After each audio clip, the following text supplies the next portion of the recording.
So hello guys, বছরের প্রথম দিনটা শুরু করতে চলেছি একটু অন্যরকম ভাবে, তাই আর দেরি না করে চটপট রেডি হয়ে বেরিয়ে পড়লাম। দুজনে চলে এলাম এনার কাছে, কারণ আজকে এনাকে নিয়ে শুরু করতে চলেছি আজকের দিনটা। এরপর এনার পিঠে বসে চললাম আজকের ডেস্টিনেশনের জন্য। ভিউটা একবার দেখো তোমরা, আর আমায় কেমন লাগছে কমেন্টে জানিও। এই আঁকামাকা পথ দিয়ে সুন্দর ভিউর মজা নিতে নিতে চলে এলাম আমরা ডেস্টিনেশনের কাছাকাছি। ভিউটা দেখে থাকতে না পারে আমিও বেরিয়ে পড়লাম গাড়ি থেকে। তোমরাও একবার ভিউটা দেখো, জাস্ট ওয়াও লাগছে, তাই না? এরপর পৌঁছে গেলাম আমাদের মেন ডেস্টিনেশনে। আর আজকে এখানে আমার সাথে আছে এতগুলো হ্যান্ডসাম বয়। এতক্ষণ বকবক করতে করতে আমি তো জানাতে ভুলেই গেছি যে আজ আমরা এসেছি কোথায়। সাউথ কৈলাসের নাম তো তোমরা অবশ্যই শুনেছো সব জায়গায়, তার পাশেই হচ্ছে এটা মর্তমালা। এরপর চকলেট বয়কে নিয়ে হেঁটে হেঁটে চললাম আজকে ডেস্টিনেশনের পথে। এখান থেকে 3 চাকা 4 চাকা গাড়ি অ্যালাউ নেই, তাই আমরা মেন গেট পর্যন্ত এখান থেকে হেঁটে হেঁটেই যেতে হবে আমাদের। এখানে দুই পাশে নানা রকমের দোকান আছে, আর এটা হচ্ছে মর্তমালার মেন গেট। জুতো জমা দিয়ে প্রবেশ করলাম আমরা মেন গেট। পরে ওঠার জন্য গাড়ির ব্যবস্থা আছে, আর আজ আমরা কভার করবো এটাকে হেঁটে।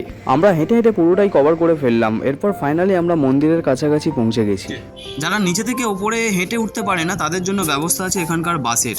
এরপর মেন মন্দিরে যাওয়ার জন্য হেঁটে হেঁটে চলে এলাম আমরা এখানে এসে ভিড়টা দেখে আমি তো পুরো অবাক। প্রায় 1 ঘন্টা লাইন দেওয়ার পর ঢুকতে পারলাম আমরা মেন মন্দিরে। ফোন যেহেতু অ্যালাউ ছিল না, তাই মেন মন্দিরের ভিডিওটা দেখাতে পারলাম না। এখানের ভিউটা একবার দেখো, ঠিক যেন পাহাড়ের কোলে যেন দাঁড়িয়ে আছি আমরা। আর এটা হচ্ছে মন্দিরের মেন গেট। এই ভিউ পয়েন্টে কিছুক্ষণ দাঁড়িয়ে চলে এলাম আমরা প্রসাদ নিতে। এরপর চলে এলাম চায়ের স্টলে। ঠান্ডা ঠান্ডা ওয়েদারে গরম গরম চা খেয়ে মেজাজটা একটু ঠিক করে নিলাম।